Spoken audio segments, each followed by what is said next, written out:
Good morning student. आज का जो अपना लेक्चर है वो जल अवशोषण को इफ़ेक्ट करने वाले कारक के बारे में है। यानी जो जल अवशोषण के बारे में अपनों ने पढ़ा था, उसका मैकेनिज्म पढ़ा था, तो उसको कौन कौन से कारक है जो फैक्टर कर सकते हैं, उसको कौन कौन से कारक है जो प्रभावित कर सकते हैं, उनके बारे में पढ़ेंगे। इसके अलावा 3 टर्म आई थी अपने कल। अपना टॉपिक जो चल रहा था वो है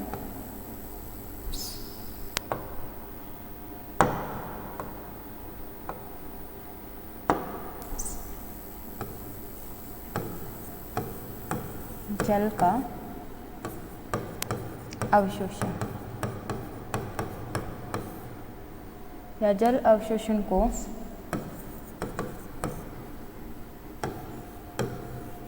प्रभावित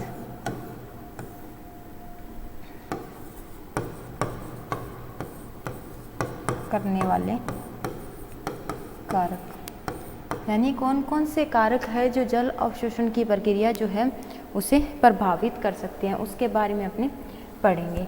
उससे पहले अपने देख लेते हैं 3 टर्म अपनों ने कल पढ़ी थी, 3 टर्म के बारे में। यानी वाटर जो मूवमेंट होता है उसमें देखा था कि 3 तरह के टर्म आई थी, ठीक है। पहला है एपोप्लास्ट, एपोप्लास्टिक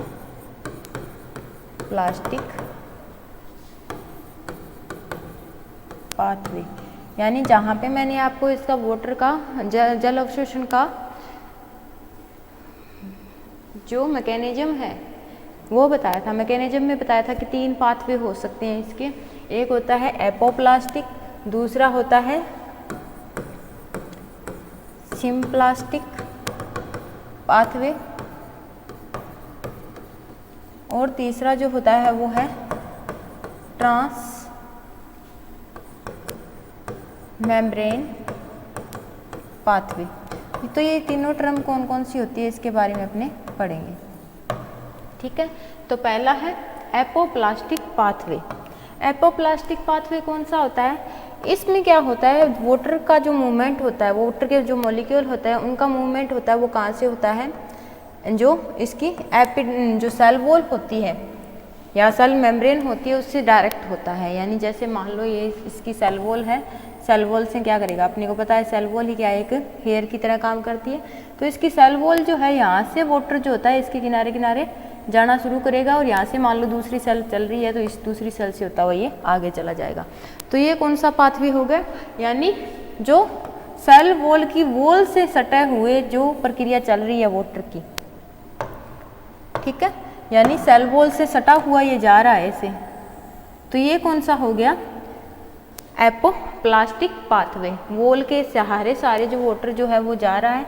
इसमें क्या होता है, मेजरली जो वाटर होता है वो एपिपाथविक जो होता है इससे क्या होते हैं, लूजली बॉन्ड से बंधा हुआ होता है, और इसमें क्या होते हैं, रेसिस्टेंस जो होते हैं वो बहुत ही कम पाए जाते हैं। यानी विभिन्न प्रकार के जो अपने कह सकते हैं अवशिष्ट पदार्थ होते हैं वो वाटर के सहायता से प्लांट के जो पार्ट होते हैं वहाँ तक बहुत ही कम पहुँच पाते हैं। तो ये हो गया एपोप्लास्टिक पाथवे। एपोप्लास्टिक मतलब सेल वॉल जो है या फिर सेल मेम्ब्रेन है उसके किनारे किनारे वाटर जो है वो क्या है, यहाँ से गमन करता हुआ एक सेल से दूसरी सेल पे जा रहा है, वो कौन सा हो गया, एपोप्लास्टिक पाथवे। जैसे कि अपने इसके डायग्राम में भी देख सकते हैं। अगर इसका डायग्राम देखें तो जैसे मान लो ये देखो, ये इसकी वॉल है, ठीक है। ये जो इसकी सेल मेम्ब्रेन है इसके क्या है, किनारे किनारे वाटर जा रहा है, ये कौन सा हो गया, एपोप्लास्टिक पाथवे। Apoplastic pathway. ये कभी कभी क्या है, छोटे क्वेश्चन में डेफिनेशन पूछ लेते हैं, एपोप्लास्टिक क्या है, सिम्प्लास्टिक क्या है। तो एपोप्लास्टिक कौन सा हो गया, ऐसे वाटर का मूवमेंट या वाटर मॉलिक्यूल का ऐसा मूवमेंट जो कि क्या है, सेल वॉल के किनारे किनारे जाता हुआ क्या है, एक सेल से दूसरी सेल तक या जो वैस्कुलर सिस्टम है वहाँ तक पहुँचता है, वो कौन सा हो गया, एपोप्लास्टिक पाथवे कहलाता है। एपोप्लास्टिक पाथवे के बाद अपने पढ़ेंगे दूसरा जो है सिम्प्लास्टिक पाथवे।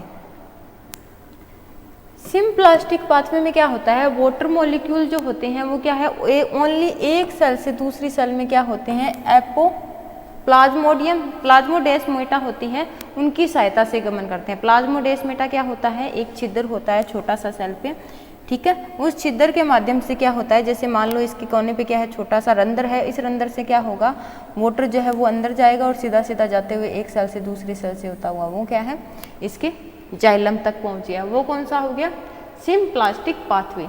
यानी वाटर का मोटर जो मॉलिक्यूल है, जल के जो कण हैं उनका क्या है, सेल के प्लाज्मोडेस्माटा से होता हुआ जो वाटर जाता है एक सेल से दूसरी सेल की ओर मूवमेंट करता है, वो मूवमेंट कौन सा हो गया, सिम्प्लास्टिक पाथवे कहलाता है।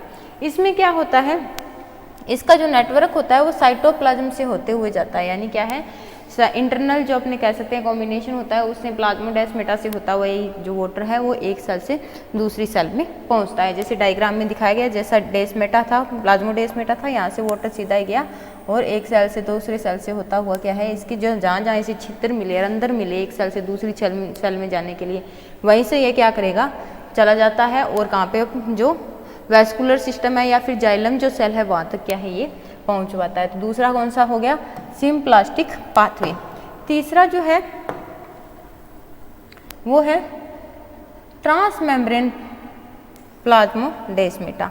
ट्रांसमेम्ब्रेन प्लाज्मोडेस्माटा क्या होता है, ये मान लो एक प्रकार का एपोप्लास्टिक का पाथवे का ही रूप है। यानी ये शुरू तो होता है एपोप्लास्टिक की तरह। एपोप्लास्टिक जैसे कहाँ से शुरू हुआ था, इसकी वॉल से शुरू हुआ था ना, सेल वॉल से। लेकिन सेल वॉल से होता हुआ ही क्या है, सेल के जो मध्य क्षेत्र होते हैं वहाँ से होता हुआ ही क्या है, पूरे दोनों का रूप मान सकते हैं अपने इसे। एक तो एपोप्लास्टिक और दूसरा क्या है, सिम्प्लास्टिक, दोनों का मिक्सचर रूप मान सकते हैं। शुरू होता है ये कहाँ से, सेल वॉल से, और जाते हुए कहाँ है, बीच से मार्ग देते हुए ये क्या कहाँ तक पहुँच जाता है, जो इसके जाइलम सेल है वहाँ तक पहुँच जाता है। यानी इसमें प्लांट की जो रूट है वह वाटर मॉलिक्यूल के द्वारा क्या है, एपोडर्मिस से शुरू होती है और एपोप्लास्टिक पाथवे की तरह क्या होती है, वो ओनली सेल वॉल से ही शुरू होती है। और कैपेरेन जो सीट आती है, यानी जो जहाँ पे इसकी कैम्बियम बनी होती है वहाँ से क्या होती है, अपना रास्ता चेंज कर लेती है सेल वॉल से। ये क्या करती है, मिड जो पार्ट होता है वहाँ से होती हुई क्या है, पूरे वेस्कुलर बंडल तक पहुँच जाते हैं वाटर। वो पाथवे कौन सा हो गया, ट्रांसमेम्ब्रेन पाथवे। यानी शुरू होता है मेम्ब्रेन से, उसके बाद क्या होता है, ये अपना रास्ता बदल लेता है, वो कौन सा हो गया, ट्रांसमेम्ब्रेन पाथवे हो गया। इसमें वाटर मॉलिक्यूल के जो मूवमेंट होती है, वाटर मॉलिक्यूल का जो मूवमेंट होती है वो कहाँ से होती है, मेम्ब्रेन से होती है। इसीलिए इसे क्या बोलते हैं, ट्रांसमेम्ब्रेन पाथवे बोलते हैं। यानी मेम्ब्रेन से शुरू होता है, उसके बाद अपना रास्ता जो होता है वो बदल लेता है, वो कौन सा हो गया, ट्रांसमेम्ब्रेन पाथवे हो गया। अब जो तीनों का अपने देख सकते हैं एक सेल से दूसरी सेल की तरफ मूवमेंट, जैसे कि क्या है, जो ग्रीन अपने को दिख रहा है, इसमें वाटर जो है सीधा जा रहा है बिना किसी डेस्माटा की सहायता से, तो ये कौन सा हो गया, एपोप्लास्टिक। या फिर अपने शुरू में अपने रेड वाली लाइन देखोगे, रेड वाली लाइन क्या कर रही है, एपोप्लास्टिक पाथवे है। ये क्या है, सिर्फ एपोडर्मल जो सेल होती है उससे क्या होती है, गमन करते हुए जाती है। दूसरा है ग्रीन जो सेल है वो कौन सी होगी, जो ब्लू लाइन है वो कौन सी होगी, सिम्प्लास्टिक पाथवे। सिम्प्लास्टिक पाथवे में क्या होगी, जहाँ भी इसे स्टोमेटा दिखेगा या फिर अपने कह सकते हैं प्लाज्मोडेस्माटा नाम देते हैं, स्टोमेटा और प्लाज्मोडेस्माटा दोनों ही वर्ड जो अपने यूज कर सकते हैं, वहीं से क्या होती है, ये गमन करना शुरू करती है। जैसे यहाँ पे दे रखे हैं दोनों छिद्र, दो सेल के बीच में जो डेस्माटा पाया जाता है, इससे होते हुए वाटर मॉलिक्यूल होते हैं वो एक सेल से दूसरी सेल में जाते हैं। तीसरा जो है वो क्या है, शुरू तो होता है मेम्ब्रेन से और बाद में क्या है, सेल के किसी भी पार्ट से गमन करता हुआ पारगम्य झिल्ली के द्वारा क्या है, एक पार्ट से दूसरे पार्ट में पहुँच जाता है। ये तीनों हो गए इसके पार्ट।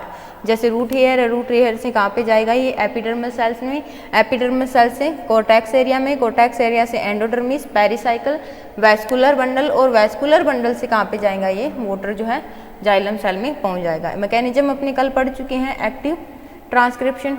एक्टिव में क्या होगा, सिर्फ ओनली रूट जो होती है वो विशेष प्रकार की एनर्जी जैसे ओपी, टीपी, ठीक है, या फिर डीपीडी के द्वारा क्या होता है, इनका अवशोषण जो होता है, सूचकांक होता है, वो कौन सा हो गया, एक्टिव। और पैसिव कौन सा हो गया था, जिसमें क्या है, वाटर मॉलिक्यूल जो होते हैं वो बिना किसी दाब के या फिर अपने सीधे कह सकते हैं प्लांट के वायवीय पार्ट से अगर मान लो जो वाटर मॉलिक्यूल है वो जा रहे हैं एक सेल से दूसरी सेल में, वो कौन सा हो गया, पैसिव ट्रांसक्रिप्शन हो गया। एक्टिव और पैसिव दो मैकेनिज्म हो गए इसके। अब है इसको प्रभावित करने वाले कारक या इंटरनल फैक्टर इसके कौन कौन से होते हैं जो जल अवशोषण की प्रक्रिया जो है इसे प्रभावित कर सकते हैं। जल अवशोषण को प्रभावित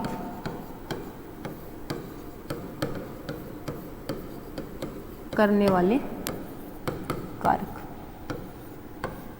जल अवशोषण को प्रभावित करने वाले कारक। सबसे पहला आता है सोइल वाटर, यानी मृदा में कितनी मात्रा में क्या है जल उपलब्ध है, उसके अकॉर्डिंग क्या होता है। अपने पास अगर मृदा में पर्याप्त मात्रा में जल उपलब्ध है तभी तो क्या होगा, अच्छी प्रकार से जल का अवशोषण कर पाएगी ना रूट हेयर जो होते हैं वो।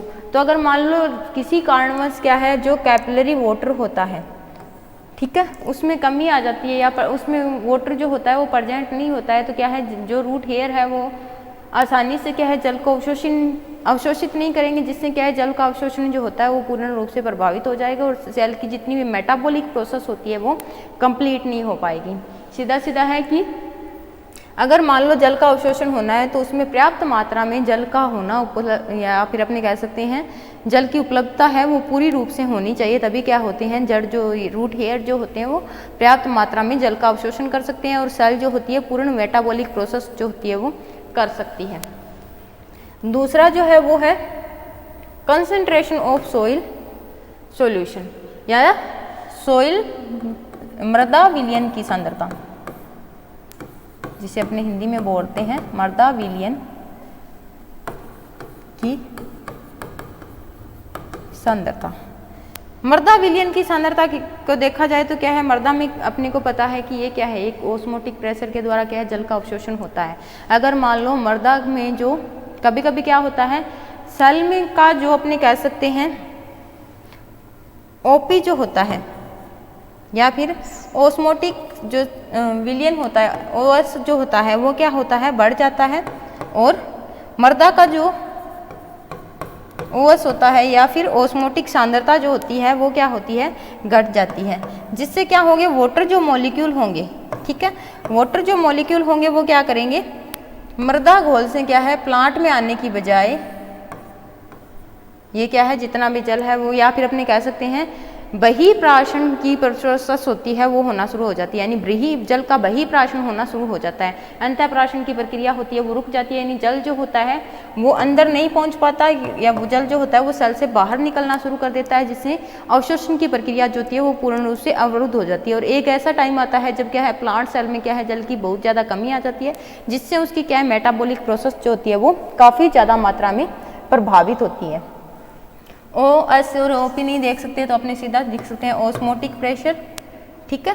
इसमें क्या लिख सकते हैं कि सोइल सॉल्यूशन का ओस्मोटिक प्रेशर जो होता है वो तो होता है हाई हो जाता है और सेल का ओस्मोटिक प्रेशर जो है वो क्या है अगर लो हो जाता है, जिससे क्या होती है सेल शेप में या फिर अपनी रूट जो होती है वो पूर्ण रूप से जल का अवशोषण नहीं कर पाती, जिससे क्या होते हैं प्लांट पूरी रूप से वृद्धि नहीं कर पाते, यानी उसमें अंतःप्राशन होने की बजाय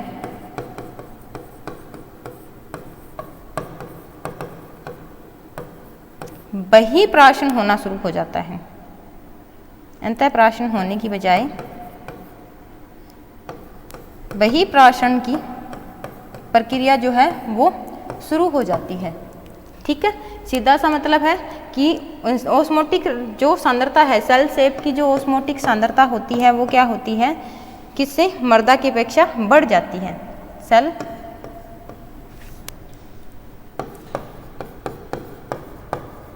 शेप की सांद्रता बढ़ जाती है और सोइल सॉल्यूशन की सांद्रता होती है वो घट जाती है, जिससे अंतःप्राशन के बजाय बहिर्प्राशन होना शुरू हो जाता है और जल की जो अपने कह सकते हैं अवशोषण है उसे पूर्ण रूप से प्रभावित कर देती है। और एक ऐसी स्टेज आती है जिसमें क्या होती है सेल पूरी तरह से या तो मर्द हो जाती है अपनी कुछ टाइम के लिए वो अपनी मेटाबॉलिक प्रोसेस रोक देगी, उसके बाद क्या होती है उसमें अगर मेटाबॉलिक प्रोसेस ही नहीं हो रही है तो वो क्या है मर्द हो जाती है।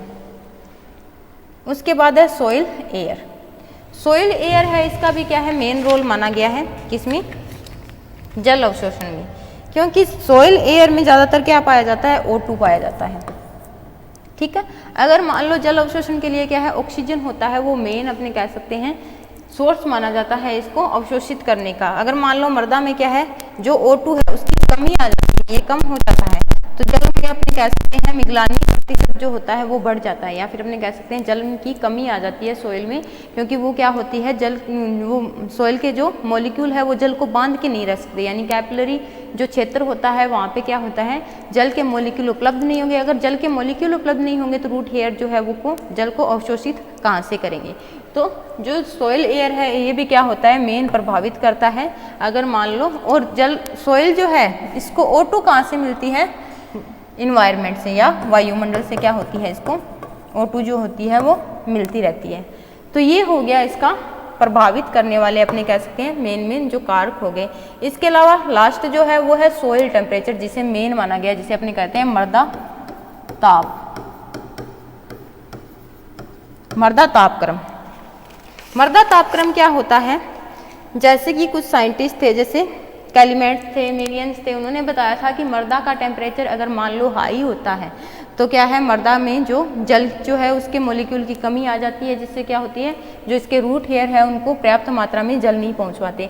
एक जो अपने कह सकते हैं स्वच्छ या फिर अपने कह सकते हैं नॉर्मल अगर कोई प्लांट है तो वो क्या है 25 डिग्री सेल्सियस से लेकर 30 डिग्री सेल्सियस तक अगर मृदा का टेम्परेचर है तो उसमें क्या होगा, सुचारू रूप से अपने कह सकते हैं जल अवशोषण की प्रक्रिया होगी। 25 डिग्री सेल्सियस लेकर 30 डिग्री सेल्सियस तक अगर उसमें तापमान होता है तो अगर मान लो तापमान बढ़ता है, तापक्रम बढ़ता है तो क्या होगा, जो अवशोषण की प्रक्रिया होती है वो क्या होती है, मंद हो जाती है, या फिर कभी कभी ऐसा होता है वो बिल्कुल ही कम हो जाती है। ऐसी प्रोसेस भी इसमें पाई जाती है। क्यों पाई जाती है, क्योंकि जल की जो अपने कह सकते हैं श्यानता होती है वो क्या है, जल स्वतंत्र रूप से कोशिका एक कोशिका से दूसरी कोशिका में, यानी उसकी अगर मान लो श्यानता बढ़ जाती है, उसकी स्थिति बढ़ जाती है तो वो क्या होती है, एक कोशिका से दूसरी कोशिका में नहीं जा पाती।